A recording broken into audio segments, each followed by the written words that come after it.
Hay vitrales que no dejan pasar la luz, solo el peso de lo que observan.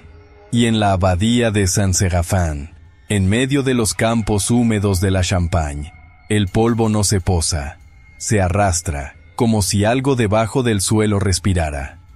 La historia de los La Rochefleur no empieza con un crimen, ni con un grito, comienza con un rezo, y una desaparición que nadie osó registrar. Durante años, aquel edificio encaramado sobre las colinas, rodeado de viñas secas y cipreses torcidos, fue conocido como l'École de Perfección Espirituelle.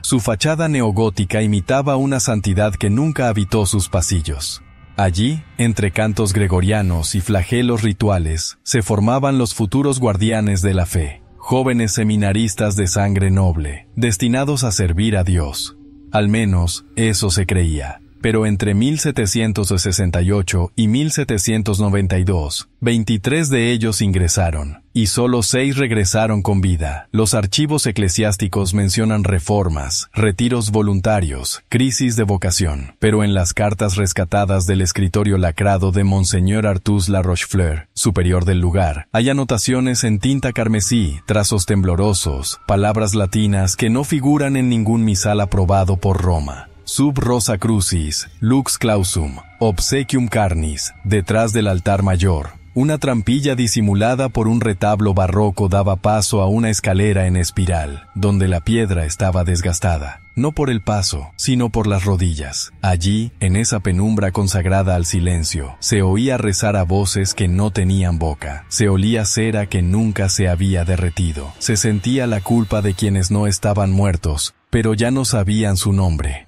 Afuera, los aldeanos evitaban pasar cerca después del toque de ánimas. Decían que el viento, al chocar contra las campanas, no hacía sonar el bronce, sino un susurro que preguntaba cosas. En la cripta, aún cerrada por orden del obispado de Troyes, hay un frere, escor que no cambia con las estaciones, y un relicario tallado en marfil, cubierto por una tela púrpura. Nadie ha abierto esa tela desde 1794. La familia La Rochefleur fue disuelta tras la Revolución. Sus miembros sobrevivientes juraron nunca hablar de la abadía. Y, sin embargo, los diarios de la hija menor, Marguerite, reaparecieron en una subasta de libros antiguos en Lyon, con páginas arrancadas, cubiertas de humedad y flores prensadas, pero con una frase aún legible, escrita en tinta negra. «Per n'était pas un homme, il était l'hôtel». Hoy, solo quedan ruinas.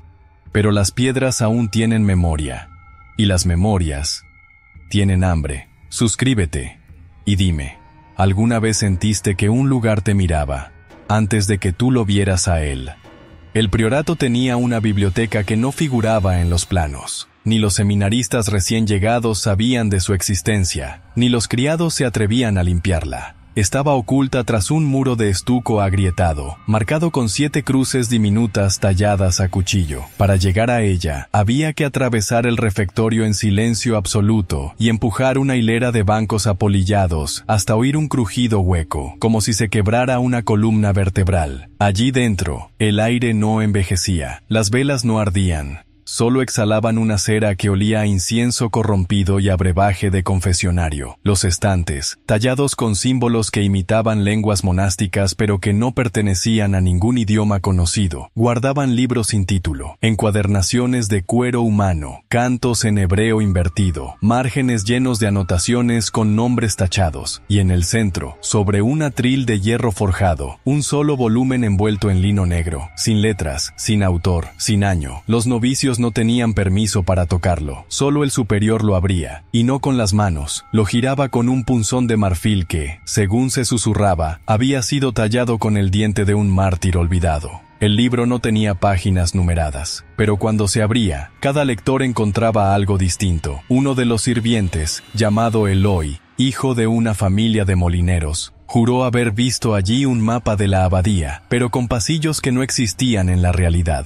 Otro joven, Charles de Montval, desaparecido en 1773, lo abrió durante una vigilia nocturna. Se cuenta que su rostro envejeció 10 años en una sola noche. A la mañana siguiente, solo quedó su sotana. y una vela completamente consumida. El libro, decían, estaba vivo, no se leía, se ofrecía, y al hacerlo, arrancaba del lector lo que aún no había vivido. Los monjes lo llamaban Le Miroir du Néant, y nadie sabía cómo había llegado a la abadía, solo que los La Rochefleur lo mantenían allí desde 1712, cuando el padre fundador, Théobald La Rochefleur, regresó de una peregrinación en Tierra Santa sin lengua, pero con los ojos sellados con cera negra. Los registros oficiales lo mencionan como una iluminación mística, pero en los márgenes de una carta firmada por su confesor, aparece un dibujo infantil, un altar, 4 figuras encapuchadas, y una sombra al fondo, con brazos largos y sin rostro. Desde aquel día, el libro no cambió de lugar, nunca fue tocado por el polvo, y aún hoy, se dice que al acercarse a sus páginas,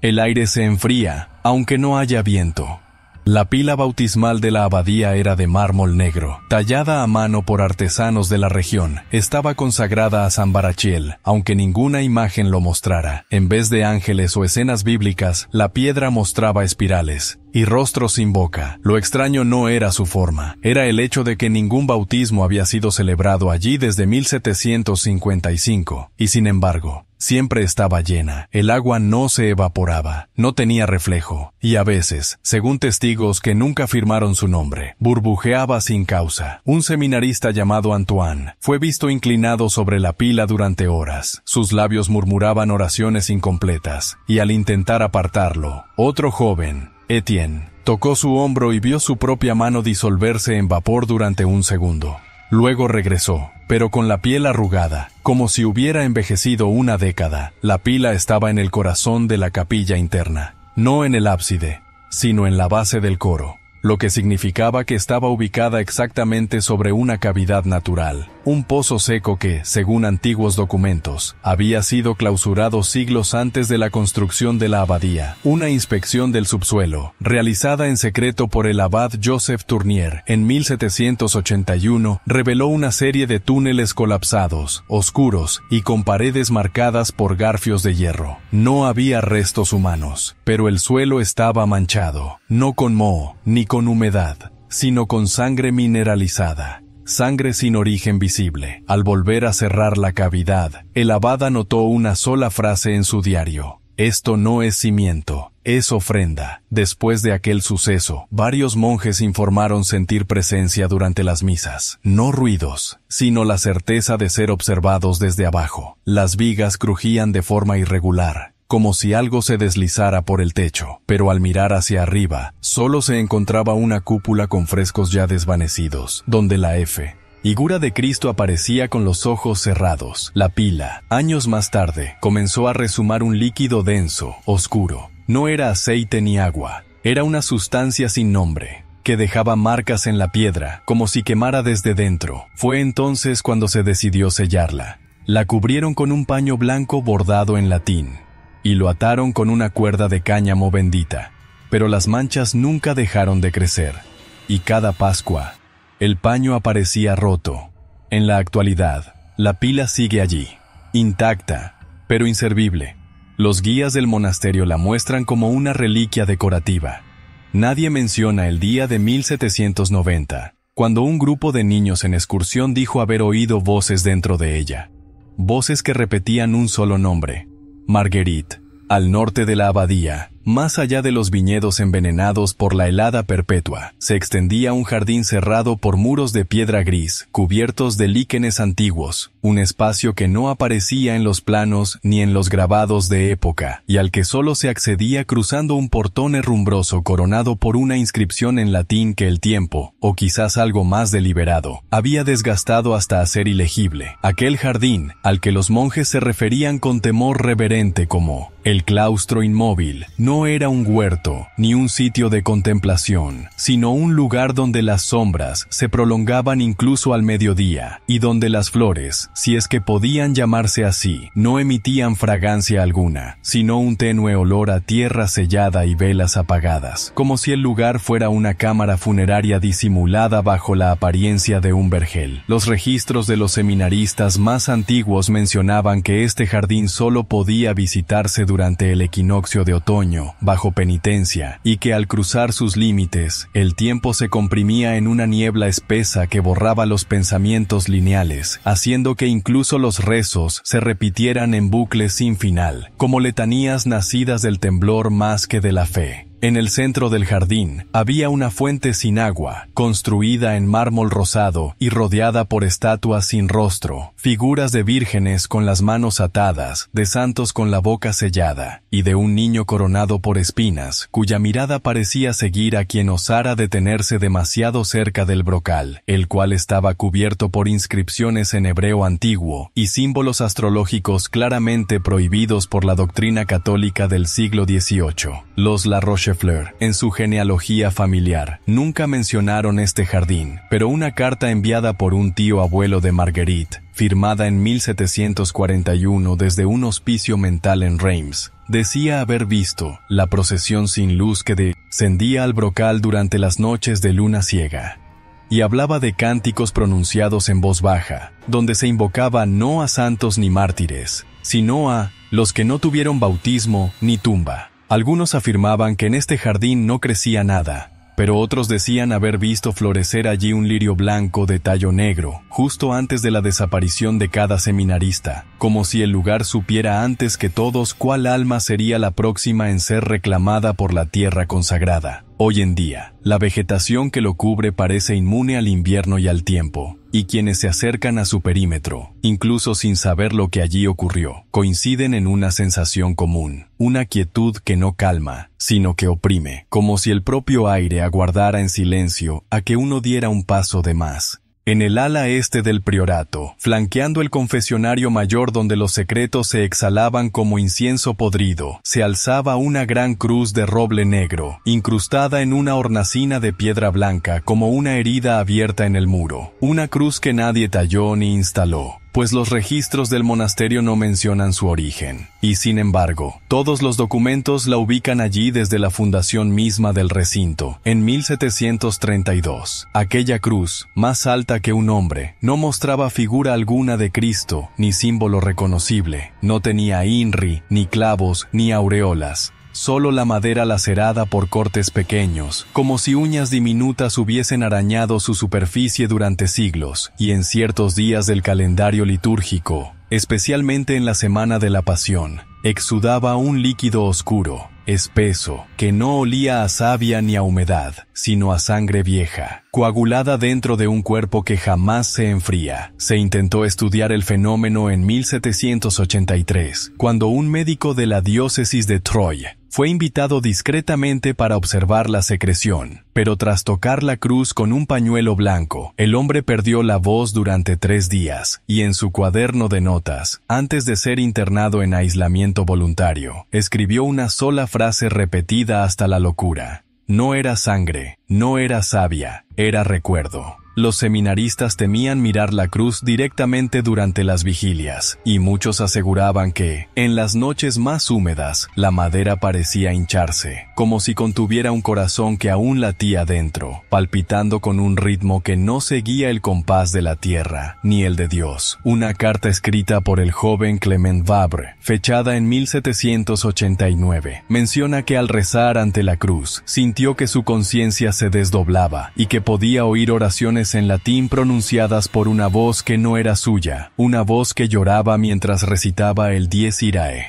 Desde dentro de la cruz, el superior de aquel tiempo, el padre Artus, ordenó cubrirla con una tela de lino rojo, tejida a mano por las monjas del convento vecino, pero al hacerlo, comenzaron a brotar manchas que no eran visibles en la superficie, sino desde el interior de la madera, como si el acto mismo de ocultarla activara una memoria antigua, quizás anterior incluso al cristianismo. Ningún ebanista logró identificar la procedencia del roble, y cuando se intentó arrancarla del muro, las herramientas se rompieron, el yeso se rajó, pero la cruz no se movió ni un solo centímetro, como si no estuviera clavada al muro, sino nacida de él. Hoy, aún permanece allí, seca, muda, inmóvil. Pero cada vez que el viento recorre los pasillos desiertos de la abadía, parece que algo gime suavemente en esa dirección, un sonido ahogado, como el crujido de un madero que alguna vez sostuvo algo, que aún se retuerce por dentro, En la penumbra del santuario menor, una capilla secundaria que había sido sellada tras la muerte del prior Theobald, pero que algunos decían abría sola su puerta durante las vigilias de luna nueva, se hallaban, entre columnas cubiertas de hollín y bancos deformados por el tiempo, restos de algo que nunca debía haber estado allí. Hilos de cabello, delgados y oscuros, dispuestos con precisión matemática en forma de círculos, cruces y pentagramas torcidos, todos orientados hacia el altar, como si alguien,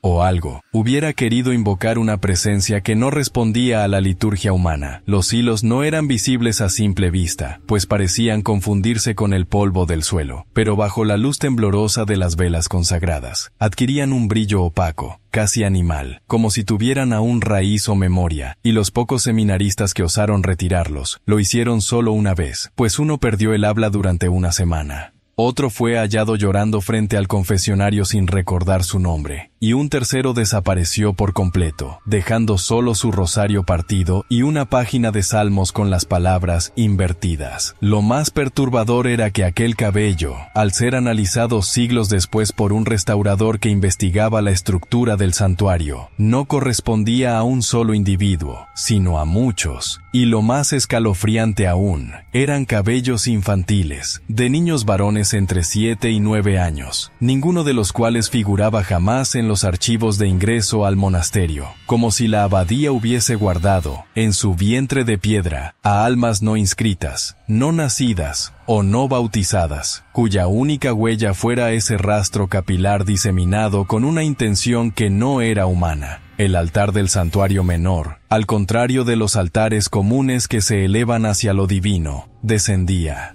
Era una losa de mármol hundida en el suelo, flanqueada por cirios que nunca eran encendidos por mano alguna, pero que amanecían gastados, como si hubiesen ardido en la oscuridad sin testigos, y bajo la losa, al golpear suavemente, se oía un eco que no correspondía al vacío, sino a una materia blanda, como si lo que hubiera allí abajo no fuese piedra, sino carne dormida. Marguerite, en una anotación breve y apenas legible de su diario, escribió: «Mi hermano nunca nació, pero canta en la capilla sellada». Desde entonces, nadie volvió a entrar. Pero cada equinoccio de otoño, sin importar el clima o la estación, el portón del santuario se entreabre solo. Y por unos segundos, el olor del cabello quemado inunda todo el ala este de la abadía, incluso los pasillos donde ya nadie reza. En uno de los pasillos superiores del claustro principal, donde las paredes exudan humedad, aunque no haya grietas visibles, y los vitrales están tan opacos que no dejan pasar ni el reflejo del sol, cuelga un único retrato de gran formato, cubierto casi por completo por un velo de lino amarillo, sostenido por clavos de hierro bendecido, una pintura sin firma que, según los registros del archivo inquisitorial de Chalons, fue realizada por un monje anónimo, que murió de fiebre tras terminarla, sin haber revelado nunca a quién representaba, ni por qué sus ojos, según todos los que lo han visto, no miran hacia afuera, sino hacia adentro del espectador. El retrato, que muestra una figura alta, vestida con hábito pero con las manos desnudas y heridas en forma de círculos concéntricos, ha sido tema de múltiples intentos de restauración, todos fallidos, cada vez que se ha intentado retirarle el velo, ya sea por curiosidad o por limpieza. El lienzo cambia sutilmente su coloración, volviéndose más oscuro, más denso, hasta que lo que debería ser pintura adquiere una textura casi aceitosa, como si sudara una sustancia resinosa que impide fijar la mirada sin sentir una náusea inexplicable. Una nota marginal hallada en un misal olvidado, firmada solo con la inicial A, afirma que el retrato no fue colgado, sino que apareció colgado una mañana de 1771, sin que nadie recordara haberlo transportado, y que, desde entonces, su presencia coincide con los años de mayor mortandad entre los seminaristas, como si la figura pintada, con su túnica sin cruz y su rostro alargado de párpado caído, recogiera el lamento de cada alma extinguida, guardándolo no como condena, sino como alimento. Durante la Revolución, cuando las tropas requisaron parte del monasterio y requisaron sus objetos sagrados, 2 soldados intentaron arrancar el cuadro de la pared. Uno se quebró el brazo en un ángulo imposible. antes de tocarlo, y el otro, un tal Jean-Michel Delroux, disparó contra la imagen por burla, y al día siguiente fue hallado muerto en la sacristía, cubierto por una capa de polvo que no provenía de la piedra, sino del propio retrato, cuya superficie mostraba desde entonces una sombra más. El velo que lo cubre nunca permanece limpio. Aun cuando se reemplaza, adquiere manchas rojizas en la parte inferior derecha, en forma de lágrimas invertidas, y aquellos que se atreven a permanecer frente a él durante más de un minuto, aseguran oír un murmullo leve, repetitivo, como un salmo deformado que no cesa, aunque nadie más pueda oírlo. Hoy, el retrato sigue colgado en el mismo muro, inmóvil pero insaciable, y aunque ningún visitante puede verlo completo, todos coinciden en lo mismo al pasar por ese pasillo, que por un segundo se sienten vistos desde detrás del velo, como si la pintura no mostrara a un monje, sino a algo que habita dentro del lienzo, esperando a que alguien lo mire demasiado y se quede allí. El coro alto de la abadía, suspendido sobre la nave como una lengua petrificada de piedra y roble, estaba construido para amplificar el canto litúrgico durante las misas mayores, pero desde su creación, según los registros esculpidos en la base de su arco ojival, jamás resonó allí un solo himno sin ser interrumpido por un eco ajeno, una nota disonante, una voz que no provenía de los seminaristas ni de los monjes, sino de un rincón invisible del techo, de entre las vigas donde nunca anidaban palomas, como si algo viviera agazapado en la estructura misma, repitiendo con una cadencia defectuosa cada fragmento de salmo, no como una respuesta, sino como una corrección impía. Los órganos, 3 en total, estaban finamente tallados en madera de nogal, con tubos de estaño que se alzaban como lanzas hacia lo alto, y aunque su construcción fue firmada por el célebre luthier Etienne de Marais, quien afirmaba haberlos templado según el número áureo, jamás pudieron emitir un sonido limpio. Cada tecla parecía devolver un susurro apagado, como si en lugar de notas salieran de sus entrañas trozos de aliento robado, y el monje que los afinaba, Frère Ulrich, fue encontrado en 1782, dormido sobre el teclado, con los párpados cosidos por un hilo rojo, respirando aún, pero sin volver a hablar jamás. El coro estaba delimitado por barandillas de hierro forjado, ornamentadas con figuras de ángeles cuyas alas parecían corroídas por un óxido demasiado oscuro para ser natural. Figuras que al ser iluminadas desde abajo proyectaban sombras alargadas, desproporcionadas, que a veces se extendían hacia el altar como queriendo descender, o como intentando escapar de un encierro demasiado antiguo, una tradición oral, silenciada por el clero desde finales del siglo XVIII, decía que cada novicio debía permanecer una noche entera en el coro, solo, en silencio absoluto, como parte de su tránsito espiritual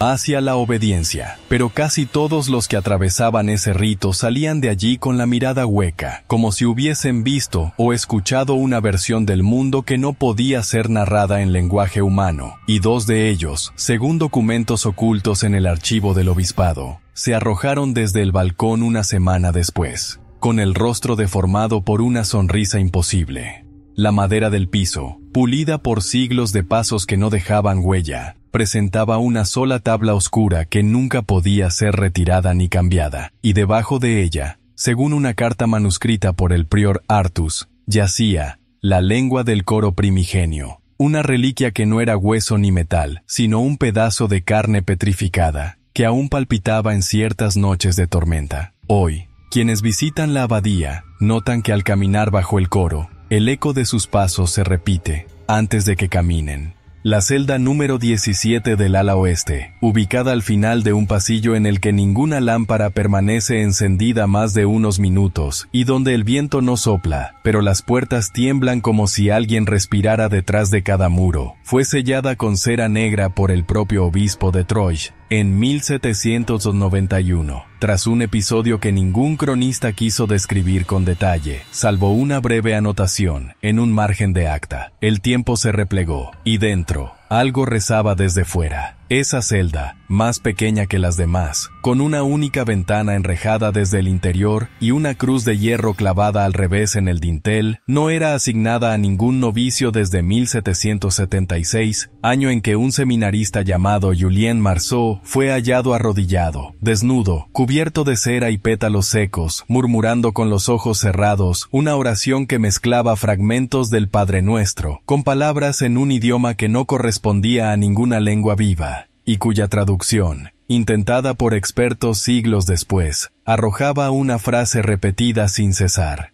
«No quiero salir, él aún está despierto». Desde entonces, la celda permaneció desocupada, aunque quienes dormían en las habitaciones contiguas reportaban ruidos que no eran pasos, ni arrastres, ni golpes, sino un sonido más profundo, parecido al tic-tac de un reloj enterrado bajo piedra, una cadencia irregular que crecía cada madrugada y que a veces se detenía justo cuando alguien pronunciaba el nombre de Marguerite en voz alta. Una noche de invierno, uno de los guardianes del monasterio, un hombre robusto, antiguo militar, escéptico de toda superstición, decidió entrar solo a la celda para demostrar que no había nada extraño. Cerró la puerta tras de sí a las 11 de la noche. Y cuando lograron abrirla al amanecer, lo encontraron exactamente en la misma posición en que había ingresado, de pie, mirando hacia el muro, sin pestañear, con las uñas arrancadas, y una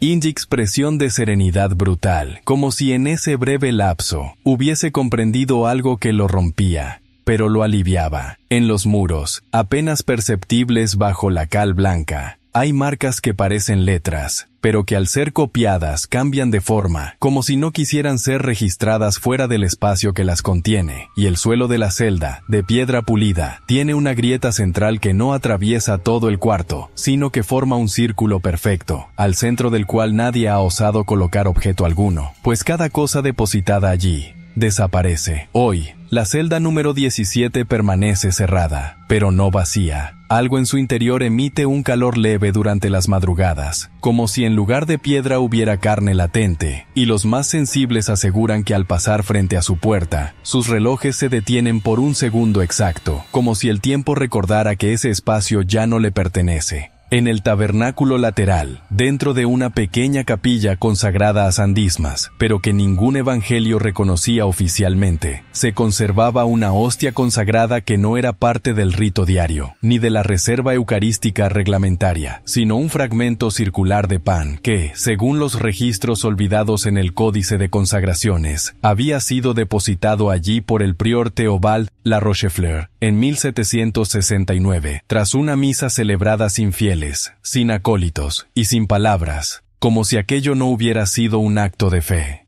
sino un ritual de contención. La hostia, guardada en un relicario de cristal rodeado por espinas secas y un pequeño rosario hecho de dientes infantiles, no mostraba signos de putrefacción ni deterioro, a pesar de haber permanecido expuesta al aire durante más de 2 siglos, lo cual generó asombro, incredulidad y finalmente temor entre los pocos eclesiásticos que llegaron a inspeccionarla de cerca, ya que, al aproximarse a ella, no se percibía olor alguno a trigo, ni a vino, ni a incienso, sino a tierra recién removida, como si en vez de representar el cuerpo de Cristo, estuviese marcando el lugar exacto donde algo había sido enterrado, pero no muerto. Algunas noches, según testimonios recogidos por Marguerite en sus notas marginales, escritas en hojas sueltas cubiertas de manchas que no eran tinta ni cera, el relicario comenzaba a emitir un tenue zumbido, no audible por el oído común, pero perceptible en la médula de quien se acercara demasiado, como si la hostia vibrara al compás de una letanía secreta, una plegaria sin palabras que no suplicaba redención,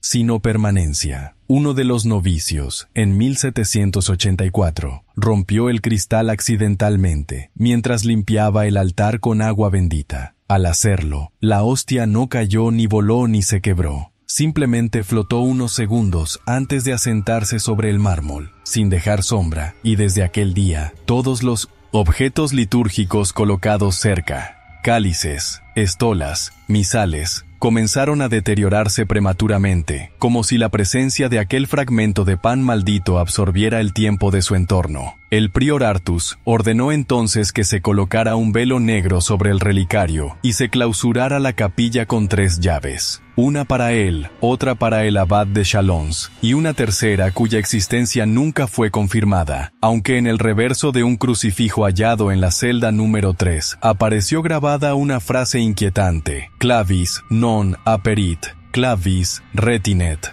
La llave no abre, la llave retiene. Hoy, la hostia sigue allí, sellada dentro de una urna custodiada por una hornacina de piedra cubierta de moho, y aunque nadie la ha vuelto a ver, quienes se sientan cerca durante las misas extraordinarias aseguran que sienten una presión leve en el pecho, como si una presencia diminuta pero inmensamente antigua se pegara a sus costillas, como un recuerdo que exige ser tragado sin fe. En el claustro interior de la abadía, donde una fuente central marcaba el eje del conjunto arquitectónico y servía, al menos en apariencia, para proveer agua a los monjes durante las horas de silencio, comenzó a manifestarse, a partir del año 1786, un fenómeno inquietante que, en un principio, fue considerado como una coincidencia menor, pero que con el paso del tiempo se transformó en una señal inequívoca de que algo más que agua fluía por aquellas piedras. Los nombres escritos en los libros de ingreso, en las celdas, en los pupitres y hasta en las lápidas de los seminaristas desaparecidos comenzaban a borrarse, justo después de que su reflejo hubiera sido visto, aunque sea una sola vez, en la superficie de esa fuente. La fuente, circular, de piedra gris tallada con relieves casi borrados de santos con los ojos vendados, presentaba siempre una capa fina de agua inmóvil, demasiado limpia para su ubicación, como si no se alimentara de manantial alguno, sino de un conducto invisible que la mantenía perpetuamente llena, sin rebalsar ni disminuir, pero que en ciertas noches mostraba reflejos que no correspondían a quien se asomaba, rostros alargados, siluetas con sotanas antiguas, o, en algunas ocasiones, la espalda de un cuerpo encorvado que nunca giraba a mirar. Una carta anónima enviada al obispado relataba cómo uno de los monjes, al acercarse a beber, vio escrito en la superficie del agua su propio nombre,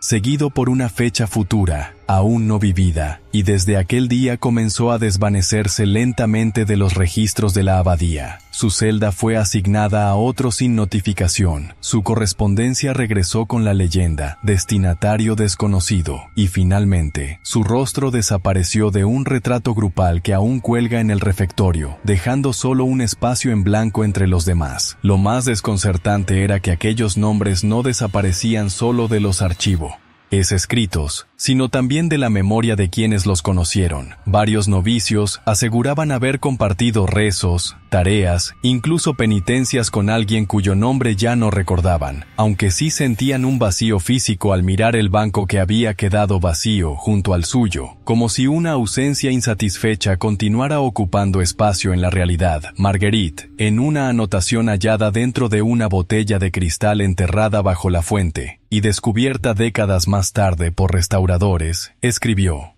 «Los nombres no se pierden, se callan, los absorbe el agua para que nadie los llame, y así no puedan responder». Desde entonces, la fuente ha sido tapiada por una losa de granito sin inscripción, pero cada equinoccio, al caer la tarde, un brillo húmedo reaparece sobre la superficie sellada, y quienes se acercan demasiado dicen escuchar el goteo de algo que no cae, sino que sube desde el fondo, murmurando nombres que nadie recuerda haber pronunciado jamás. En la sala capitular, ubicada justo al centro geométrico de la abadía y reservada, según la tradición monástica, para las deliberaciones sagradas, las vigilias de castigo y los votos definitivos, comenzaba a caer, a partir de la segunda luna de noviembre, una forma de silencio que no podía explicarse con ausencia de sonido, ni con recogimiento espiritual, sino con una densidad tangible, casi mineral, que se depositaba sobre las cosas como un polvo invisible, alterando no solo el oído,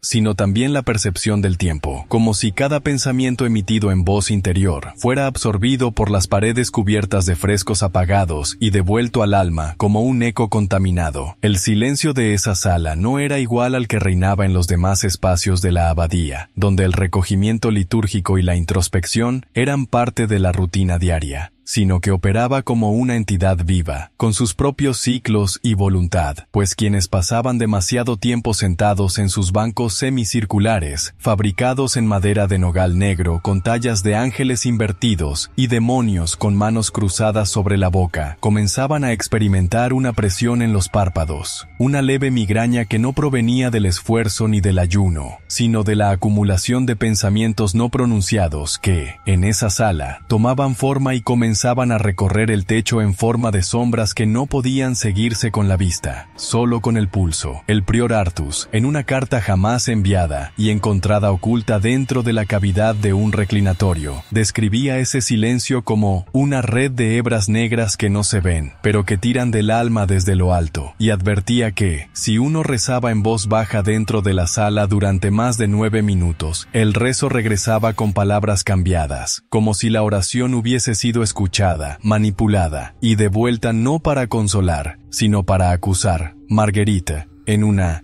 N. Ota marginal escrita al reverso de un salterio, hablaba de una tarde en la que se quedó sola en la sala capitular y notó que las velas, aunque encendidas, no proyectaban sombra y que cada vez que parpadeaba, la estatua de San Gregorio al fondo parecía girar levemente la cabeza, como si en el silencio absoluto, tan espeso que podía sentirse en los dientes, todo lo que permanecía inmóvil recobrara movimiento. Pero solo cuando no era visto. Hoy, esa sala está clausurada por decreto eclesiástico, y aunque nadie se sienta ya en sus bancos, el polvo que cubre el suelo, un polvo negro, casi metálico, no proviene del techo ni de la piedra, sino de algo que se descompone en el aire sin cuerpo. Y quienes han estado allí sin permiso, aseguran que no pudieron recordar sus propios nombres durante al menos una hora. Como si el silencio los hubiera arrancado brevemente de la realidad para archivarlos en un lugar donde las almas se enumeran, pero no se nombran. Debajo de la sacristía principal, entre columnas cortas y túneles que jamás figuran en los planos oficiales del monasterio, pero que aparecen dibujados en un antiguo códice hebreo escondido dentro de una cubierta de salmos apócrifos, se hallaba una cripta que no albergaba reliquias, ni huesos de mártires, ni cofres con vestiduras sagradas, sino una sola cosa: un cuerpo incorrupto que jamás fue identificado y que, según los textos ocultos en los márgenes de los diarios del prior Theobald, no debía ser tocado, ni exhumado, ni nombrado, porque su sola presencia mantenía en equilibrio una tensión antigua entre lo visible y lo no nacido, entre la carne redimida y la que aún está a la espera del juicio. Ese cuerpo, vestido con una sotana oscura de botones sin cruz, con manos entrelazadas sobre el pecho, y una sonrisa apenas dibujada como si estuviera soñando lo que aún nadie ha vivido, no mostraba signos de descomposición, ni olor, ni rigidez cadavérica, pero su entorno inmediato parecía envejecer de manera acelerada, pues los cirios que se encendían junto a él se consumían en minutos, las flores ofrecidas se secaban en segundos, y las páginas de los libros abiertos cerca de su cabeza se amarilleaban como si hubieran pasado por siglos de humedad, como si el tiempo, en lugar de atacarlo, se derramara a su alrededor como una protección invertida, o una ofrenda perpetua. Las inscripciones grabadas en el mármol de la cripta no estaban en latín ni en francés antiguo, sino en una forma de escritura circular que, al ser copiada, se deformaba, como si no pudiera existir fuera del espacio ritual donde había sido trazada, y el que más se acercó a traducirlas, un monje cisterciense llamado Geraud, escribió en su diario que se trataba de una oración que no pedía paz, sino detención, una súplica para que, el que duerme, no despierte antes de que el equilibrio sea quebrado desde el interior de la iglesia misma. Marguerite, cuya relación con el cuerpo jamás fue aclarada, escribió con pluma rota sobre una hoja arrancada de su diario, una frase que nunca se incluyó en los archivos oficiales: «Yo no nací de mujer. Nací de su aliento». Desde entonces, el cuerpo ha permanecido sellado dentro de un sarcófago de vidrio y plomo, oculto bajo una losa que, cada 7 años, se agrieta exactamente en la misma línea, una grieta que no avanza ni retrocede, que no deja escapar aire ni polvo, pero que parece susurrar una advertencia a quien pasa sobre ella con los pies descalzos durante las procesiones nocturnas. Hoy, quienes conocen la ubicación de ese cuerpo, no se atreven a pronunciar palabras sobre él en voz alta, y cuando algún visitante llega por error demasiado cerca de la cripta, los guías lo distraen con un rezo improvisado, mientras las lámparas tiemblan, no por el viento, sino por una respiración contenida bajo tierra, esperando que el olvido falle. En la base de la torre sur, construida en un ángulo anómalo que no respondía a ningún plano geométrico habitual, y que sin embargo parecía alinearse perfectamente con las sombras del solsticio de invierno, existía una puerta baja, de madera ceniza reforzada con clavos antiguos, cuyas cabezas habían sido desgastadas hasta parecer lágrimas incrustadas. Una puerta que no figuraba en las bitácoras de construcción ni en los mapas catastrales, pero que siempre aparecía en las visiones febriles de aquellos que enfermaban dentro del monasterio, como si la puerta no se abriera desde afuera, sino desde el sueño, desde lo más profundo de un pensamiento que no se sabe propio. Los pocos que intentaron abrirla, algunos por curiosidad, otros por penitencia impuesta, descubrieron que no había cerradura visible, ni bisagras, ni junta con el muro, como si la madera hubiese brotado directamente de la piedra como una costra espiritual, y que toda herramienta usada para forzarla, desde ganzúas hasta llaves sagradas, se rompía, se torcía o simplemente desaparecía al tocar el umbral, como si la puerta rechazara el contacto con la voluntad humana, o reconociera solo las manos que alguna vez la cerraron por dentro. Marguerite anotó en uno de sus últimos escritos, escondido dentro de la contraportada de un breviario, que la puerta no protege, aísla, no guarda secretos, lo sostiene en suspensión, y dejó dibujado un símbolo que no pertenece a ningún alfabeto conocido, una espiral encerrada en un círculo abierto por abajo, que aparecía también grabada con sangre seca en los faldones interiores de la capucha de un antiguo prior cuya tumba fue exhumada vacía en 1802, las noches en que la humedad alcanzaba su punto más alto. Particularmente durante la primera semana de Cuaresma, la puerta comenzaba a emitir un leve crujido no causado por la madera, sino por el aire que la rodeaba, como si la piedra entera de la torre susurrara desde sus articulaciones, y quienes permanecían cerca durante ese sonido aseguraban escuchar, dentro de sus propios oídos, un rezo en voz de niño, pronunciado al revés. Los muros a ambos lados de la puerta tienen una temperatura más baja que el resto del edificio, y los perros del convento, antes de desaparecer misteriosamente en 1781, se negaban a cruzar por allí, aullando con una mezcla de temor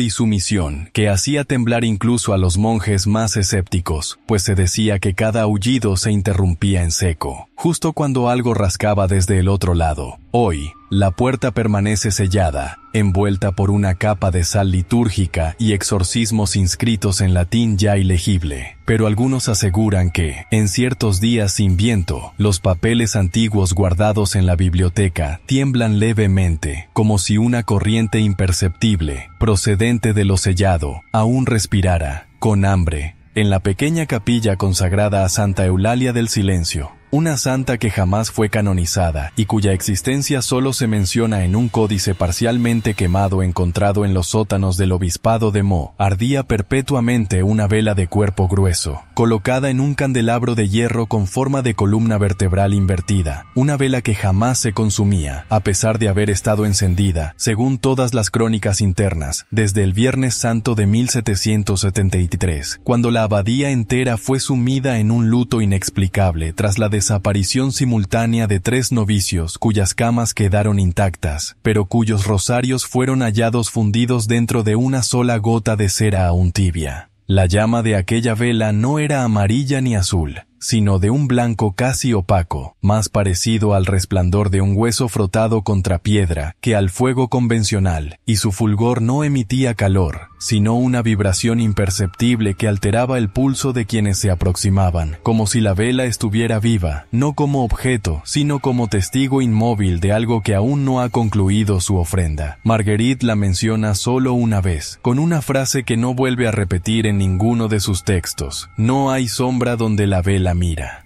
y en una página arrancada de su diario, hallada dentro del confesionario principal, empapada en aceite y cubierta por cabellos entrelazados, se lee una descripción más detallada, casi clínica, del fenómeno. Cuando me acerqué lo suficiente, sentí que la luz no venía de la llama, sino de algo que respiraba dentro de la cera. Durante siglos, se intentó apagar la vela con métodos litúrgicos, agua bendita, exorcismos menores, sellos eclesiásticos, incluso aislamiento dentro de un relicario. Sin embargo, cada vez que se retiraba del candelabro o se cubría con campanas de cristal, la llama seguía ardiendo dentro de su forma, sin moverse, sin emitir humo. Y con el tiempo, los monjes dejaron de intentar controlarla, convencidos de que la vela no se consumía porque aún no había escuchado el último nombre, el que debía apagarse desde dentro. Una sola vez, durante una noche de tormenta en 1790, la llama titiló violentamente y pareció dividirse en dos por un instante, justo después de que uno de los seminaristas, Clement, muriera repentinamente sin causa médica aparente, y al día siguiente, las paredes de la capilla estaban cubiertas por manchas negras que no eran hollín,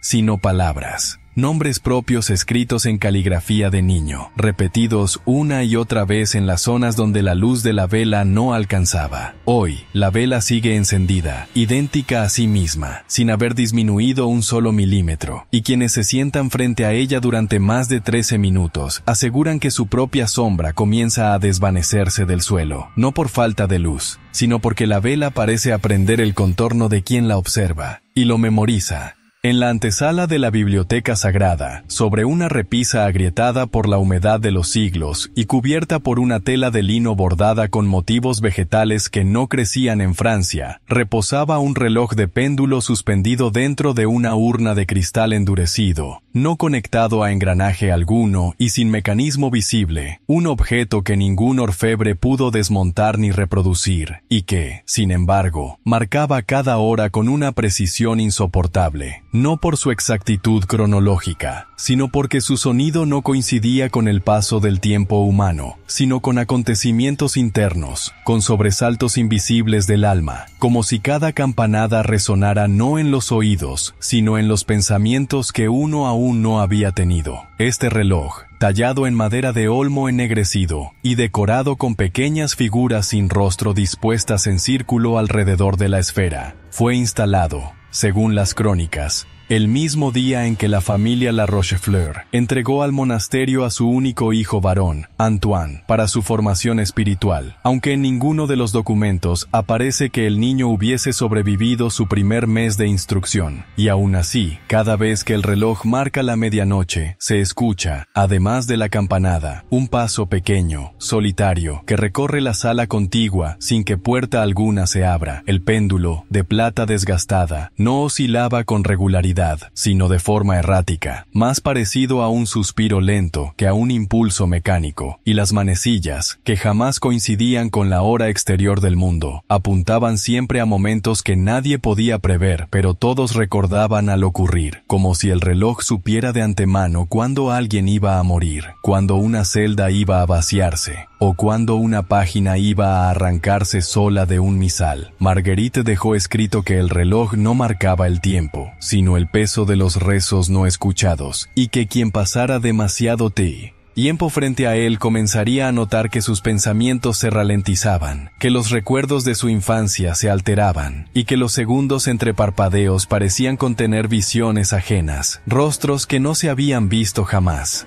pero que nos reconocían. Una noche, un joven novicio llamado Eloy intentó abrir la urna que lo contenía, y aunque no lo logró, dejó grabada en la madera una inscripción incompleta antes de perder el conocimiento por más de 12 horas. El reloj no da la hora, da permiso. Hoy, el reloj sigue allí, cubierto por la misma tela, nunca dañado, nunca reparado, y su péndulo, aunque nadie lo empuje, sigue oscilando en momentos aleatorios, como si respondiera a una lógica que solo puede entenderse una vez muerto, o peor aún, una vez olvidado por todos los vivos. En el extremo norte del cementerio monástico, más allá del muro donde los rosales se negaban a florecer y los árboles proyectaban sombra incluso en pleno mediodía, emergía del suelo una cruz de hierro oxidado, gruesa, de proporciones absurdas, tan grande que parecía una raíz arrancada de una tierra más antigua que la propia abadía, una cruz que no fue colocada por manos humanas, sino que, según los pocos registros que se atrevieron a mencionarla, había brotado sola una mañana de Pascua, como si el suelo hubiese exhalado un símbolo de penitencia inversa, una señal de redención fallida o rechazada. A diferencia de las demás cruces que marcaban tumbas conocidas, con fechas y nombres grabados, esta no tenía inscripción alguna, pero sí una grieta profunda en el suelo que la rodeaba como un halo invertido, una grieta que se ensanchaba levemente cada año y que, según los monjes más antiguos, no había sido cavada, sino desgarrada desde abajo, como si algo buscara salir arrastrando su peso por la tierra mojada. La cruz parecía viva en su inmovilidad. Durante las noches sin luna, brillaba apenas perceptiblemente con un fulgor opaco, como si una brasa aún ardiera en su núcleo oxidado, y cada vez que alguien se acercaba a tocarla, por curiosidad o desafío, su sombra proyectada en el muro cercano desaparecía por un segundo, solo para reaparecer después.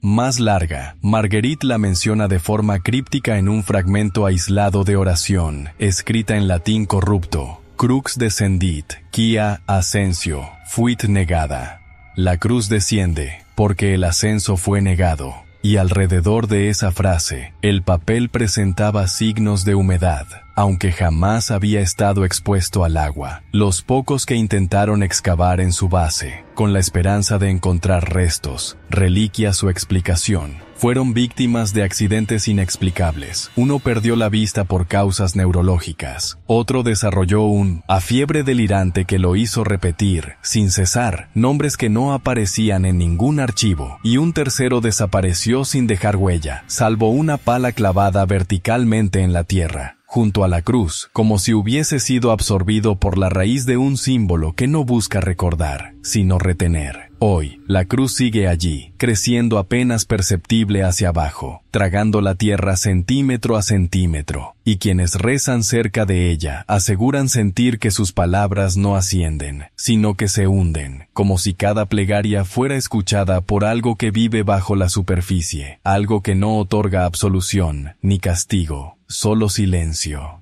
Al costado del claustro menor, detrás de una cortina de terciopelo rojo que no debía tocarse, según una nota manuscrita por el prior Artus y clavada con cera en el marco, existía una escalera estrecha, de piedra húmeda y peldaños irregulares, que descendía en espiral hacia un punto indeterminado, pues nadie había logrado jamás contabilizar su número exacto, ni alcanzar su final, ya que todo aquel que intentaba bajar con la intención de llegar al fondo, regresaba con los ojos velados, los labios cuarteados y un temblor en las manos que no desaparecía ni con ayuno ni con rezo, como si hubiese visto algo en el trayecto que no pertenecía ni al pasado ni al presente, sino a un instante que se repite infinitamente en las entrañas del espacio, aguardando para ser compartido. La escalera no tenía barandas ni iluminación natural, y cada intento por colocar antorchas o lámparas en sus muros era inútil, porque la luz no sobrevivía más de 3 minutos sin apagarse de forma inexplicable, como si la oscuridad allí no fuese ausencia de luz, sino una sustancia viva, densa, con voluntad propia, que absorbía el calor y los sonidos a medida que se descendía, hasta que todo,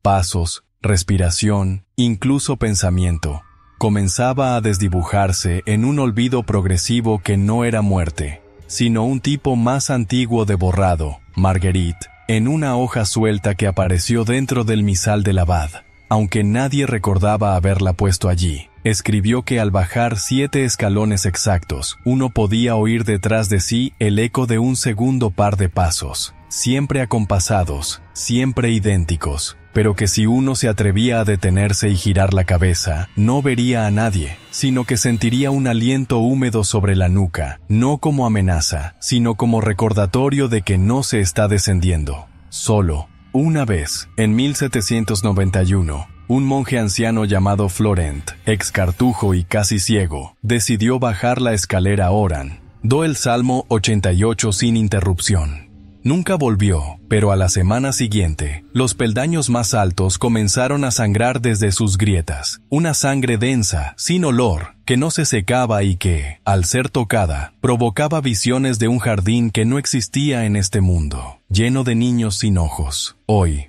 la escalera permanece oculta tras una tabla de roble sellada con cruces dibujadas a mano, pero los más atentos aseguran que, en las madrugadas sin luna, desde el otro lado de la madera sellada, se escucha un jadeo lejano, como si alguien aún estuviera bajando, sin final.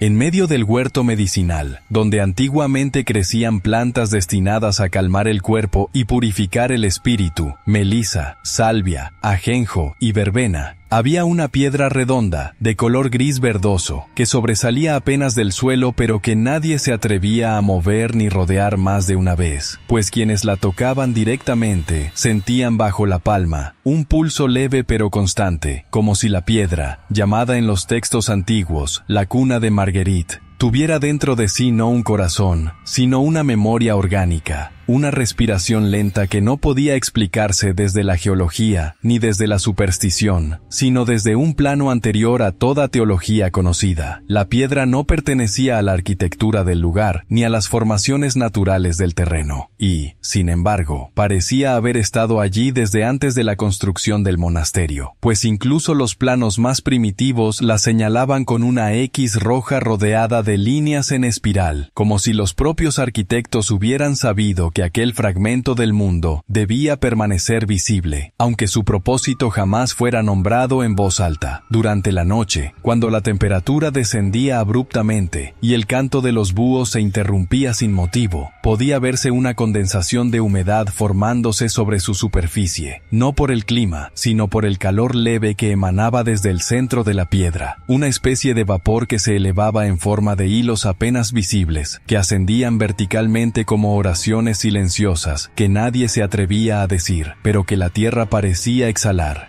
Para no olvidarlas, Marguerite escribió en una carta inacabada que cuando apoyó el oído contra la piedra, escuchó algo que no era un sonido ni una voz, sino un ritmo, un patrón rítmico de algo vivo, como si no estuviera oyendo el interior de una roca, sino los últimos latidos de un corazón demasiado antiguo para pertenecer a una criatura, pero demasiado reciente para estar dormido. En 1787, un grupo de monjes intentó excavar debajo, argumentando razones agronómicas, pero la tierra alrededor comenzó a cuartearse, a hundirse de forma simétrica, y uno de ellos, el hermano Gerald, fue tragado por una grieta que se cerró al instante, sin dejar rastro alguno de su cuerpo, solo una marca sobre la piedra, una mano abierta tallada en negativo, como si la piedra hubiera absorbido su forma desde dentro. Hoy la piedra sigue allí, intacta, rodeada de plantas secas que no crecen ni mueren, en un silencio que no es natural, y quienes se atreven a tocarla, aseguran que sienten en sus sueños la misma respiración que sintieron bajo su mano, como si el cuerpo contenido en su centro aún buscara una madre, o peor aún, un nuevo huésped. En la biblioteca monástica, flanqueada por estanterías de roble negro que se curvaban hacia adentro como si protegieran un secreto no escrito, y cubierta por una cúpula octogonal que resonaba con el menor murmullo, existía una sección clausurada, marcada no con cadenas ni candados, sino con una cruz de ceniza que se renovaba cada solsticio, donde yacían los manuscritos no catalogados, aquellos libros cuya autoría nadie reclamaba, cuyos títulos no aparecían en los índices, y que sin embargo, insistían en permanecer allí, alineados por una voluntad que parecía responder no al alfabeto, sino al miedo. Estos libros, envueltos en pergamino grisáceo y con cierres de cobre en forma de serpientes sin ojos, presentaban un fenómeno nunca admitido por los superiores, pero documentado en los márgenes de múltiples cartas privadas. Las letras impresas en sus páginas no eran constantes, sino que se desplazaban sutilmente entre visitas, cambiaban de posición, sustituían términos clave y, en ocasiones, reescribían frases completas según la presencia del lector, como si el texto se ofreciera como espejo de algo más profundo que la historia, algo que conocía el alma de quien lo abría y respondía con lo que debía, o temía, leer. Marguerite describió en uno de sus fragmentos que, al consultar un códice sin título durante una noche de tormenta, encontró en sus páginas no citas bíblicas, sino la transcripción exacta de un sueño que había tenido a los 6 años, narrado en tercera persona, y con descripciones que superaban incluso lo que ella recordaba, como si el libro no solo leyera la mente, sino que recogiera pensamientos olvidados, o aún no pensados. Un novicio, en 1790, intentó copiar uno de estos textos para preservarlo en pergamino tradicional, pero descubrió que, al cerrar el volumen original y volver a abrirlo, las palabras copiadas ya no existían en la misma forma, y que su versión manuscrita se había vuelto ilegible, con letras que se descomponían en tinta líquida y manchas que dibujaban rostros informes sobre la página, como si el acto de reproducir la verdad fuera en sí un sacrilegio. Algunos aseguraban que al leer durante demasiado tiempo, las letras comenzaban a moverse frente a los ojos, incluso sin cambiar de lugar físico, provocando náuseas, vértigo o lágrimas inexplicables, como si la página se convirtiera en un abismo que no podía contemplarse sin caer. Y varios terminaron escribiendo símbolos en sus propias manos con tinta negra, en intentos de detener lo que sentían como una infección semántica,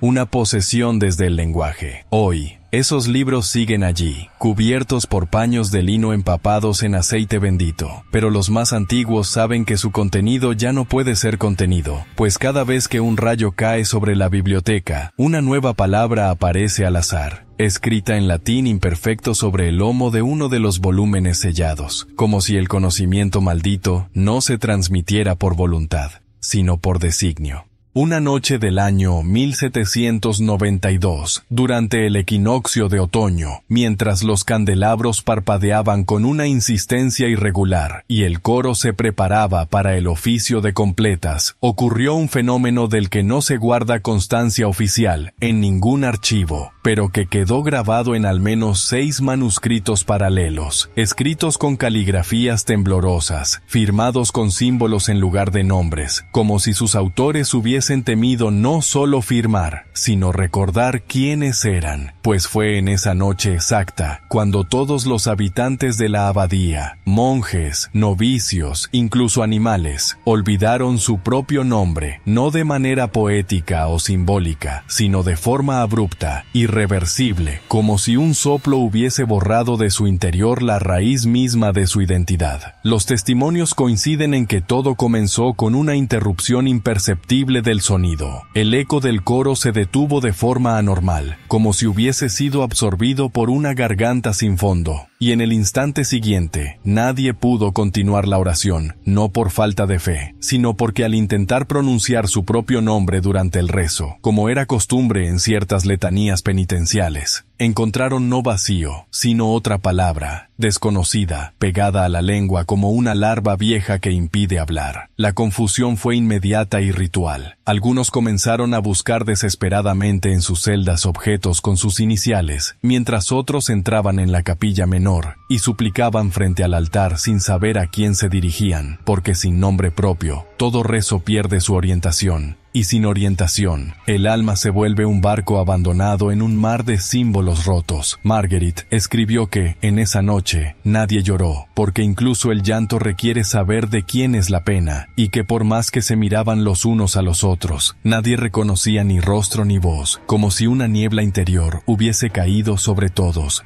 y no en la piel ni en la vista, sino en la médula espiritual de cada uno, borrando todo lazo que los uniera con su historia anterior. En la madrugada, al tocar la primera campana, que esta vez no emitió sonido alguno, los nombres comenzaron a regresar uno por uno, pero no por voluntad divina, sino por un murmullo que ascendía desde la sala capitular, como si una entidad hubiese devuelto, por capricho o por hambre, aquello que había robado durante la noche, y cada nombre recuperado venía acompañado por un leve dolor de cabeza, y por un nuevo lunar en la nuca de cada monje, como si ese recordar dejara una huella visible, no del alma, sino de quien la había reclamado. Desde entonces, el equinoccio se celebra en silencio absoluto, sin rezos, sin música, sin mención alguna de nombres, porque los más antiguos saben, aunque no lo dicen en voz alta, que hay noches en que lo más misericordioso no es recordar, sino callar. En una de las galerías clausuradas del segundo claustro, oculta tras una cortina polvorienta que no permitía el paso de la luz, ni siquiera del aire, colgaba un cuadro de dimensiones anómalas, envuelto en un marco de madera tallado con símbolos devocionales invertidos, donde se representaba, según los registros de Marguerite, la imagen de un joven seminarista de rostro angélico y ojos cerrados, rodeado por 4 figuras encapuchadas que apuntaban a su cabeza con dedos extendidos, pero cuya presencia no podía ser constatada 2 veces del mismo modo, porque el retrato, al ser observado en diferentes momentos, mostraba siempre detalles cambiantes. A veces el joven estaba de pie, otras sentado, en ocasiones tenía los ojos entreabiertos, y más de una vez, según testimonios dispersos,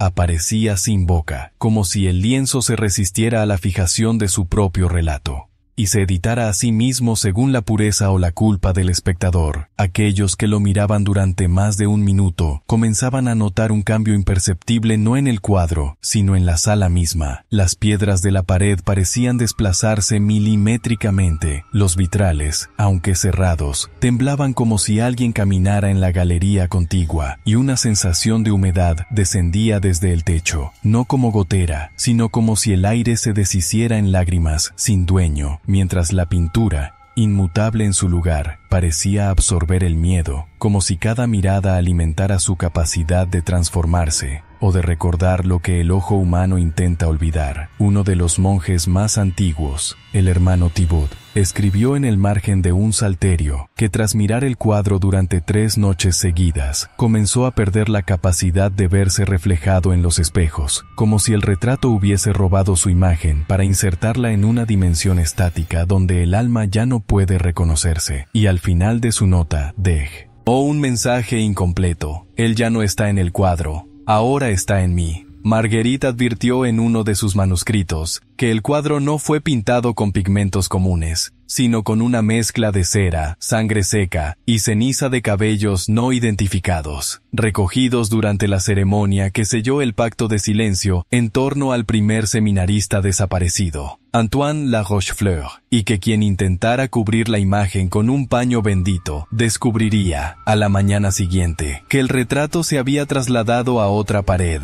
y que el paño mostraba marcas de dedos, como si alguien lo hubiera tocado desde dentro. Hoy, el retrato está cubierto por una plancha de madera marcada con clavos en forma de cruz, pero algunos afirman que, en ciertas noches, puede verse desde el pasillo la silueta de alguien tras la madera, quieto, con la cabeza ligeramente ladeada, como si el cuadro ya no dependiera del lienzo, sino del que lo recordó demasiado. En las noches de mayor silencio, cuando las campanas ya habían callado y la liturgia de completa se deshacía en el eco del último amén, surgía desde los muros del convento un sonido leve pero insistente, semejante al murmullo de una voz rezando desde el subsuelo, una voz que no pertenecía a ninguna garganta viva ni a ninguna presencia visible, pero que resonaba con la claridad de un rezo desesperado, pronunciado sin boca, como si la piedra misma del monasterio se hiciera eco de un pensamiento atrapado desde siglos atrás, repitiendo una misma oración que nadie recuerda haber enseñado. Pero todos, en algún momento, han escuchado este sonido, registrado por primera vez en el diario del prior Theobald, en 1772, no podía ser localizado con precisión, pues parecía desplazarse lentamente por las paredes, cambiando de altura, de frecuencia, de lugar, como si fuera una criatura sin forma que se arrastrara por las grietas del edificio buscando oídos que aún no hubieran perdido la fe. Y quienes lo escuchaban demasiado cerca, afirmaban sentir una vibración en los dientes y en las uñas, como si el sonido no fuese acústico, sino interno. Un rezo dirigido no al alma, sino al hueso. Marguerite mencionó en un fragmento inédito que el sonido se intensificaba en los días previos a la desaparición de algún seminarista, como si funcionara como una advertencia invertida, no para evitar la pérdida, sino para recordar que la pérdida ya estaba escrita, y que el sonido no era profecía, sino lectura, una lectura de lo que el cuerpo aún no sabía que iba a sufrir. En una ocasión documentada por 3 testigos, el rezo fue escuchado por completo, repetido exactamente 13 veces en un dialecto anterior superior al francés antiguo, y uno de los monjes, tras intentar transcribirlo fonéticamente, comenzó a sangrar por los oídos y a repetir, en estado de trance, la palabra recogedme, hasta que perdió la voz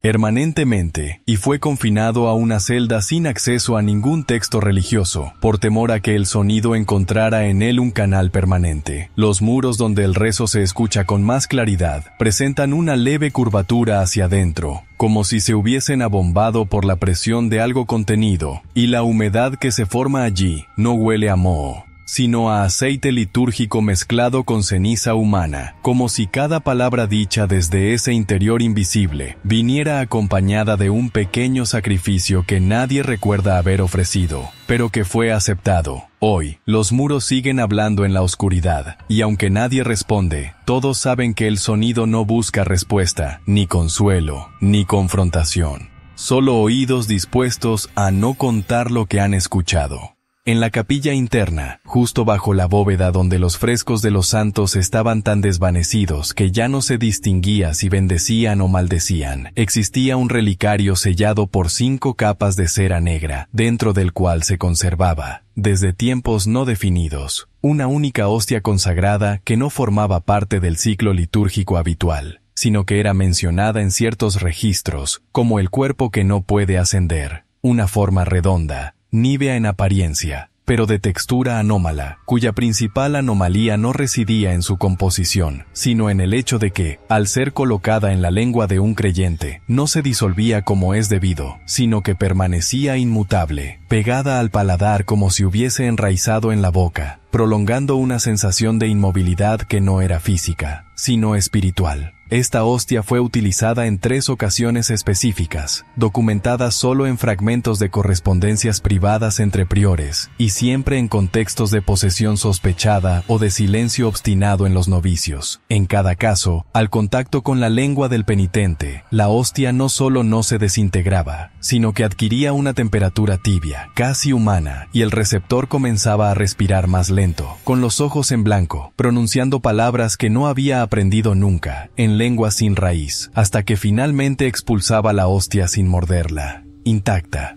pero acompañada por un diente. Marguerita notó que aquella forma consagrada no buscaba alimentar, sino recordar al cuerpo su vulnerabilidad, y que su persistencia en la boca no era milagro, sino advertencia. Porque si el cuerpo de Cristo debía unirse al alma, entonces esa hostia era cuerpo sin alma, consagración que había sido interrumpida, o peor aún, ofrecida desde otro altar. Durante una misa secreta en 1789, el padre Aubin, impulsado por la presión del abad y con la intención de desacreditar las leyendas, consumió la hostia frente a 3 testigos. Sus labios se sellaron por horas, la lengua se le entumeció y el aliento comenzó a oler a incienso agrio, como si la forma no se hubiese alojado en su estómago, sino en su recuerdo. Y 3 días después, sin mostrar signos de enfermedad, escribió en su diario una única frase antes de morir: «Yo no era el cuerpo adecuado».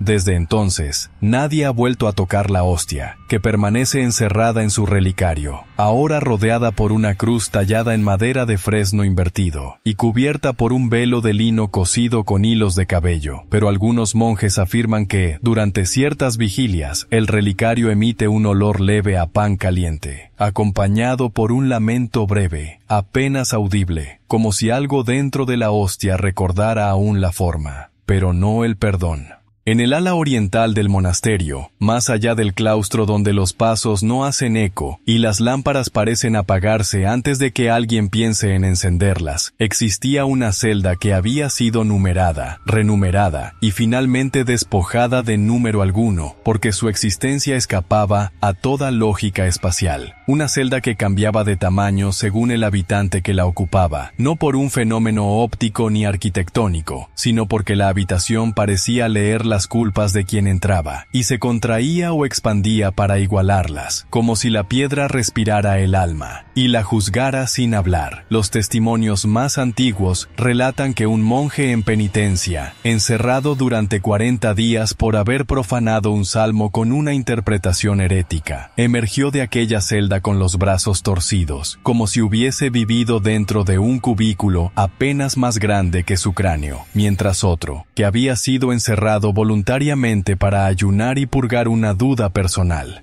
salió diciendo que había vivido en una habitación tan vasta que podía oír su propio pensamiento como un eco multiplicado por las columnas de una catedral sin altar. Marguerite la llamó el útero invertido, y en una de sus notas rasgadas por humedad, escribió que la celda no albergaba cuerpos, sino memorias encarnadas, que crecía o menguaba según la culpa recordada, y que sus muros sabían cuándo alguien mentía incluso a sí mismo, porque cada mentira dicha en su interior era devuelta en forma de sombra alargada sobre el suelo, una sombra que no obedecía la dirección de la luz, sino el volumen de lo oculto. A partir de 1791, tras la muerte inexplicable de un seminarista que fue hallado dentro de la celda con la espalda curvada como una espina de pescado, y sin señales de lucha, la habitación fue cerrada con una puerta doble, cubierta por 3 cruces pintadas con sangre coagulada que nunca se secó del todo.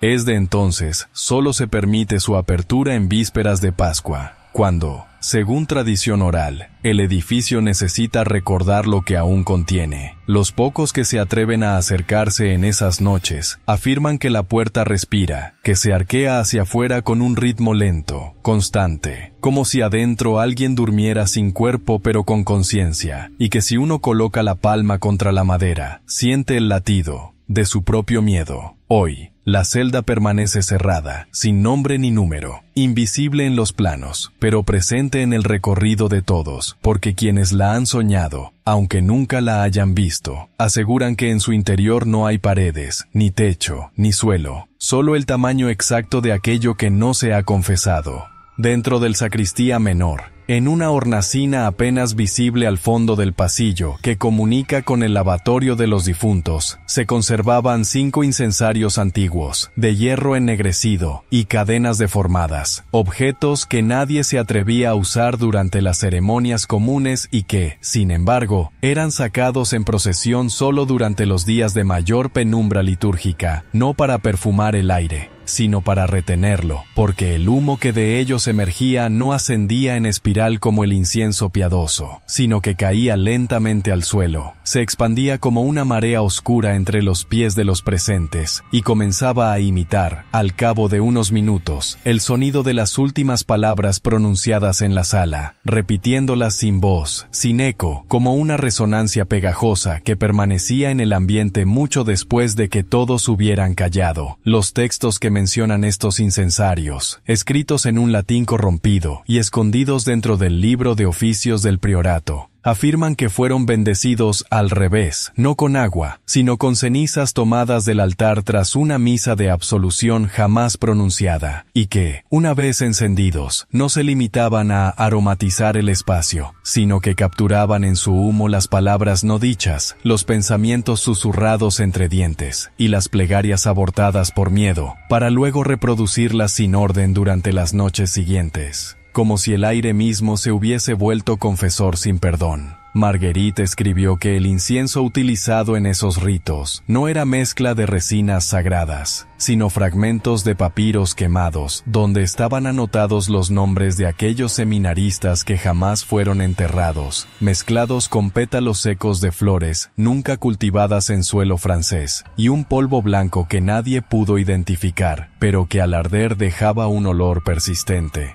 a cuarto cerrado con humedad y rezo no correspondido. En 1790, tras una misa donde se utilizó uno de esos incensarios por error, confundido con los regulares, los monjes presentes afirmaron haber escuchado durante toda la noche siguiente frases completas repetidas desde la chimenea apagada, palabras que nadie recordaba haber pronunciado, pero que todos sintieron como suyas, hasta que, al amanecer, descubrieron que una de las cadenas del incensario estaba rota, y que el humo, por primera vez, no se había disipado. Desde entonces, los incensarios están colgados boca abajo, dentro de una urna de vidrio sellada, cubiertos por tela oscura y cera de abedul. Pero algunos afirman que en ciertas madrugadas, cuando todo el monasterio calla profundamente, puede olerse un perfume extraño en los pasillos y escucharse, muy bajo, una frase jamás dicha en voz alta, pronunciada por una garganta que nunca existió. En los registros más antiguos del monasterio, entre listas de ingresos y muertes, hay marcas extrañas, nombres tachados antes de ser completados, fechas duplicadas con tinta de distinta edad, y notas al margen que no explican, sino que advierten, sobre una serie de jóvenes seminaristas que, según las anotaciones, completaron su entrada formal, recibieron hábito, participaron de las primeras vigilias, pero jamás proyectaron sombra, ni a la luz del sol, ni al fulgor de las velas, ni siquiera bajo los vitrales, como si la luz los atravesara sin resistencia, o como si aquello que caminaba con ellos no perteneciera enteramente a este mundo. Marguerite, en una carta desgarrada por la humedad, menciona que se trataba de 4 muchachos provenientes de regiones distintas, sin parentesco aparente, pero que al llegar al convento coincidieron en el sueño. Todos habían soñado, antes de cruzar el umbral, con una figura vestida de blanco que les prometía conocimiento a cambio de silencio, y que durante su estancia en la abadía no solo evitaban los espejos, como si supieran de antemano lo que no verían, sino que hablaban poco, no comían en comunidad, y dormían con los ojos abiertos, mirando hacia un rincón donde nunca se formaba polvo. Uno de los monjes, el hermano Ciprién, intentó fotografiar a uno de ellos en un daguerrotipo rudimentario, pero la placa salió completamente blanca, como si la luz se hubiese negado a fijar su paso, y al día siguiente, Ciprién fue hallado con los ojos quemados, la lengua perforada por alfileres, y un rastro de pasos descalzos, marcados en hollín que no pertenecían a nadie conocido. Aquel que vigilaba la sala de rezos nocturnos, escribió que, cada vez que estos novicios caminaban por los pasillos, las sombras de los demás parecían encogerse, como si sus presencias succionaran la oscuridad alrededor sin devolverla, y que una vez, durante una tormenta, uno de ellos se detuvo frente al altar mayor, y la llama de todas las velas se extinguió. No por el viento, sino por decisión. Los 4 desaparecieron en la misma noche, en 1791, sin dejar puerta abierta ni ventana forzada, pero al día siguiente, en la pared de la celda conjunta donde dormían, apareció escrita con sangre una única frase: «Ya no somos reflejo». Hoy, no queda rastro de ellos salvo en los márgenes de los libros donde alguna vez escribieron notas que ahora han perdido sentido, pero durante ciertas procesiones, cuando la luz de los cirios parece dudar. Algunos aseguran que entre los demás cuerpos aún caminan 4 figuras más, sin sombra, sin nombre, sin voz, pero con memoria. En la noche del 14 de septiembre de 1792, coincidiendo con la fiesta de la exaltación de la Santa Cruz, el monasterio celebró, por última vez según registros confirmables, una vigilia perpetua, destinada originalmente a expiar la desaparición reciente del hermano Eloy, pero que pronto se transformó en otra cosa, en una especie de suspensión del tiempo, donde los rezos dejaron de ser pronunciados como costumbre, y comenzaron a salir de las bocas como si fueran dictados por una boca común, invisible, compartida por todos, porque a medida que las horas avanzaban y los salmos se repetían una y otra vez, los presentes, 26 monjes y un visitante no identificado, dejaron progresivamente de pestañear, de respirar profundamente y de mirar hacia los textos, como si una fuerza superior les hubiese arrancado la voluntad individual y sustituido sus cuerpos por réplicas exactas, obedientes a una conciencia única que se deslizaba entre ellos como incienso invisible. El fenómeno, documentado a través de una carta escrita por el hermano Vespasien, al amanecer, con la mano rota y los ojos enrojecidos hasta lo inhumano, describe que todos los asistentes mantuvieron los ojos abiertos durante 7 horas seguidas, sin rastro de lágrima, sin signos de incomodidad, como si la necesidad de parpadear hubiese sido anulada por la presencia de algo que exigía contemplación continua. No del altar, sino de un punto indeterminado justo encima del crucifijo, donde, según la mayoría, comenzaba a dibujarse lentamente una mancha oscura, circular, que palpitaba como si fuera un corazón suspendido en lo alto, goteando algo que no era sangre, pero que manchaba el alma igual. Marguerite advirtió, en su último fragmento coherente antes de su desaparición, que aquella vigilia no fue organizada por decisión humana, y que el visitante no registrado, una figura de túnica sin bordado, cabeza inclinada y manos cubiertas de vendajes, jamás fue visto llegar ni partir, pero estuvo sentado desde el primer minuto hasta el último, sin moverse, sin hablar,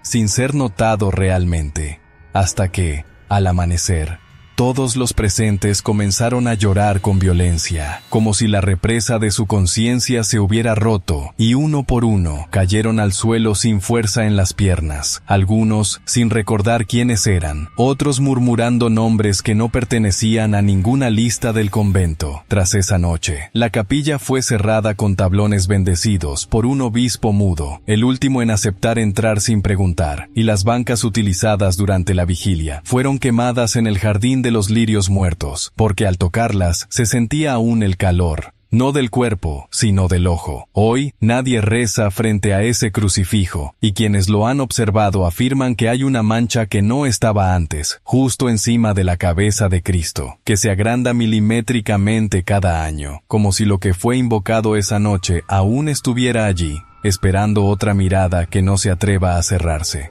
Las últimas semanas de Marguerite no están registradas como muerte, desaparición o renuncia, sino como un proceso paulatino de retirada del lenguaje, una especie de evaporación consciente de su presencia escrita, pues si bien continuó asistiendo a los oficios, tomando alimento y observando desde las sombras los rituales, dejó de hablar de forma abrupta, dejó de escribir incluso en sus márgenes, y comenzó a rodearse de objetos sin función, hojas secas, rosarios rotos, fragmentos de cristal sin forma, como si cada cosa que acumulaba formara parte de un lenguaje distinto. Uno que no podía pronunciarse, pero sí invocarse. Los que compartieron celda cercana afirman que, durante los últimos días, Marguerite repetía un mismo gesto, escribir con el dedo sobre la pared de piedra, sin tinta, sin dejar marcas, como si sus pensamientos ya no necesitaran papel, y sus ideas fueran trasladadas directamente a las estructuras del convento, como si sus oraciones se volvieran arquitectura,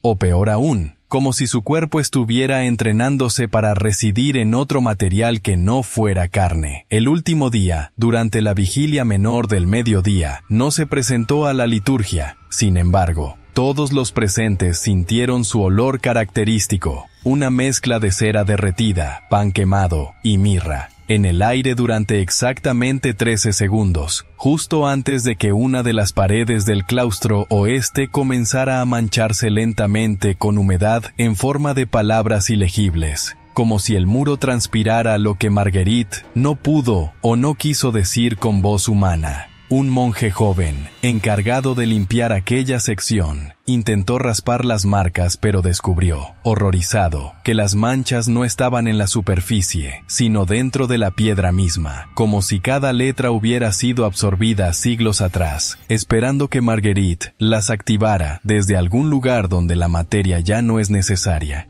Donde el silencio no es ausencia, sino idioma. El abad ordenó clausurar la celda de Marguerite sin tocar ninguno de sus objetos, y al entrar por última vez, descubrieron que sobre su almohada había una hoja en blanco, doblada 3 veces, que al desplegarse reveló solo una palabra escrita con hilo negro atravesando el papel: queda. Hoy, su nombre ya no se pronuncia en los rezos, ni se menciona entre las mártires ni entre las traidoras, pero quienes aún vigilan los corredores aseguran que en las noches sin viento puede escucharse el sonido de un dedo escribiendo en las paredes, sin dejar marca, como si Marguerite siguiera hablando desde el silencio, completando un libro que no será leído hasta que todo vuelva a comenzar. Hoy, Lo único que queda del monasterio fundado por la familia La Rochefleur es una ruina sin nombre, marcada en los mapas con una cruz gris que no corresponde a ninguna orden conocida, un fragmento de piedra inclinado hacia el este como si aún hiciera reverencia a un altar invisible, rodeado por maleza que no crece ni muere, donde el aire huele a madera descompuesta y a incienso podrido, y donde, según los aldeanos que aún rezan por costumbre y no por fe, se oye cada solsticio un sonido de campana sumergida, seguido por un murmullo tan antiguo que no parece humano, pero cuya cadencia recuerda a un rezo mal recordado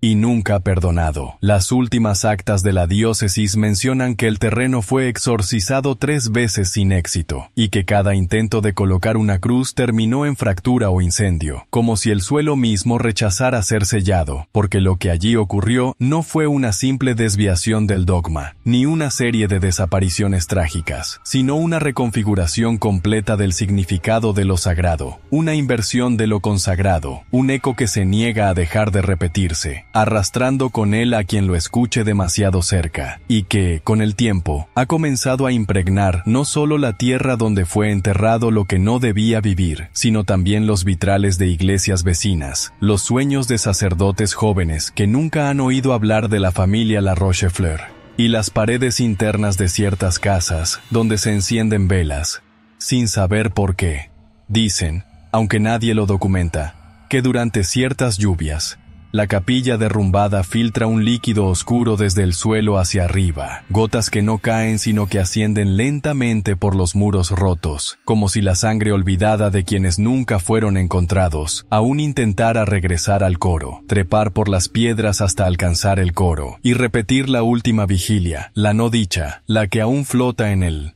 Aire como humo sin llama, y que cada tanto se manifiesta en forma de nombre que no pertenece a ningún bautismo, de sombra que no sigue cuerpo, o de oración que aparece escrita en el margen de una Biblia cerrada hace siglos, con una tinta que huele a saliva, a llanto, a encierro, y así, aunque la historia haya sido sellada en documentos confidenciales, sus márgenes continúan extendiéndose, respirando bajo el polvo, murmurando en la madera vieja de sacristías olvidadas, recordando sin nombre, sin culpa y sin absolución que lo que fue invocado en la abadía de la perfección espiritual no buscaba fe, sino permanencia. Hoy, una sola piedra del lugar permanece intacta en medio de las ruinas, y sobre ella, sin haber sido escrita por mano alguna, aparece cada amanecer una palabra distinta, como si alguien siguiera escribiendo desde adentro del tiempo, y aunque nadie se atreve a pronunciarla, todos coinciden en que esa palabra, esa última palabra, nunca se borra,